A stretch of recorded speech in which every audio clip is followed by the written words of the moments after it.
अस्सलामुअलैकुम वरहमतुल्लाहि वबरकातुहू। Pharmacy channel पर आप सबको खुशामदीद। उम्मीद है आप सब खैर खैरियत से होंगे।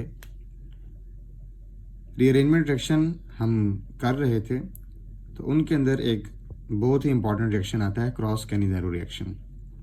ऑल्दो इसके अंदर रीअरेंजमेंट तो नहीं होती, लेकिन क्रॉस कैनिज़ेरो रिएक्शन फार्मास्यूटिकली बहुत ही इंपॉर्टेंट रिएक्शन है। मतलब इसके अंदर हम दो इंपॉर्टेंट कंपोनेंट्स बनाते हैं, एक बेंजाइल अल्कोहल और दूसरा सोडियम फॉर्मेट।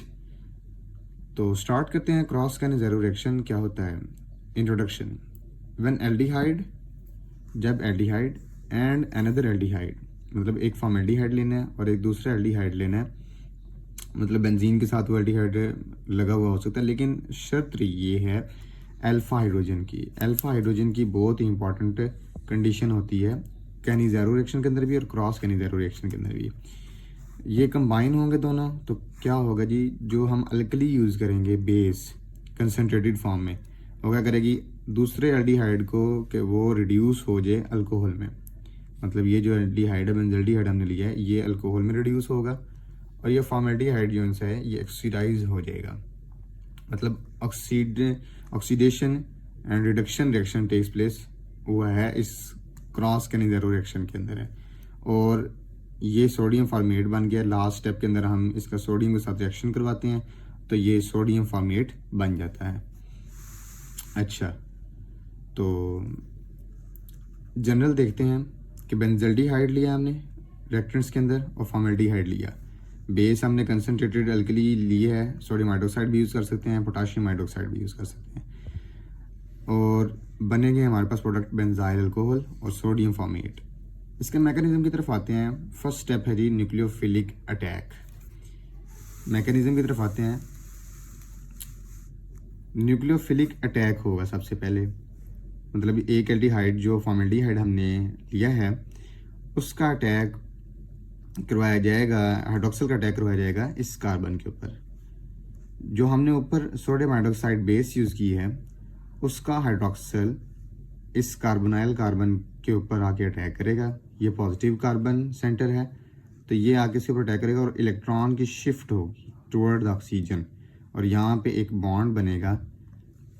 बॉन्ड बनने के बाद क्या होगा कि ऑक्सीजन भी एक बॉन्ड के साथ मौजूद रहेगा और ये हाइड्रोक्सिल जो है ये इस कार्बन के साथ अटैच हो जाएगा। जब ये हाइड्रोक्सिल अटैच होगा तो ये हमारे पास एक एनाइन बन गया है। ये एक नेगेटिव चार्ज अपीयर हुआ है ऑक्सीजन के ऊपर। तो इससे नेक्स्ट स्टेप क्या है जी, हाइड्राइड शिफ्ट करवाई जाएगी। हाइड्राइड शिफ्ट का मतलब है कि हाइड्रोजन जो है वो शिफ्ट किया जाएगा कहाँ पे, एक कंपाउंड से निकलकर दूसरे कंपाउंड की तरफ है। पहले हम मिथाइल शिफ्ट भी पढ़ चुके हैं, अब हम हाइड्राइड शिफ्ट पढ़ रहे हैं। तो अब ये जो हमारे पास एनाइन बना था फॉर्मेल्डिहाइड से, ये हमने दूसरे एल्डिहाइड के अंदर इसको रिएक्शन करवाया है इसका। और ये बेंजल्डिहाइड जो है ये क्या करेगा, इस कार्बोनाइल कार्बन के ऊपर अटैक करेगा और इसकी भी यहाँ से इलेक्ट्रॉन शिफ्टिंग होगी और यहाँ पे एक वैकेंसी बनेगी बॉन्ड बनाने की। ये ऑक्सीजन की अगर आप देखें तो यहाँ पे वैकेंसी बनेगी कि यहाँ पे हाइड्रोजन आके लग सके।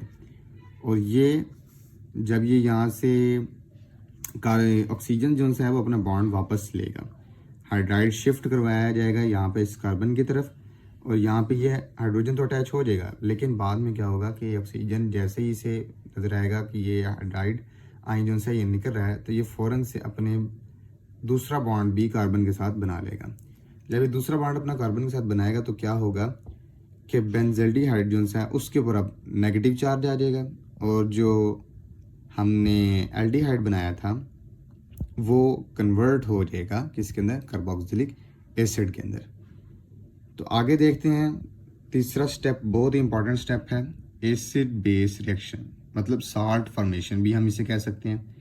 इसके अंदर जो हमने कार्बोक्सिलिक एसिड हमारे पास बन चुका है जो कि प्रोडक्ट्स के अंदर शामिल था, उसका क्या करवाएंगे, रिएक्शन करवाएंगे जो पिछले स्टेप का प्रोडक्ट था।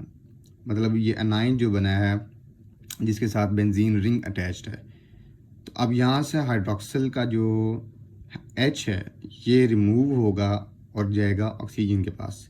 और स्टार्ट में हमने जो न्यूक्लियोफिलिक अटैक है उसके अंदर जो हमारे पास हाइड्रोक्सिल यूज़ हुआ था उसका सोडियम हम यहाँ पे ये फॉर्मेट आयन के साथ अटैच करवाएंगे और सोडियम फॉर्मेट साल्ट बन जाएगा और इसके साथ हमारे पास बेंजाइल अल्कोहल जो हमारा रिस्पेक्टेड कंपाउंड था प्रोडक्ट वो फॉर्म हो जाएगा। अब ये जो क्रॉस कैरिंग ज़ेरो रिएक्शन है ये फार्मास्यूटिकली अगर इसकी एप्लीकेशन देखी जाए तो ये बहुत इंपॉर्टेंट है अल्कोहलिक कंपाउंड बनाने के लिए या साल्ट्स बनाने के लिए। तो आज के लिए सिर्फ इतना ही। अल्लाह हाफिज़।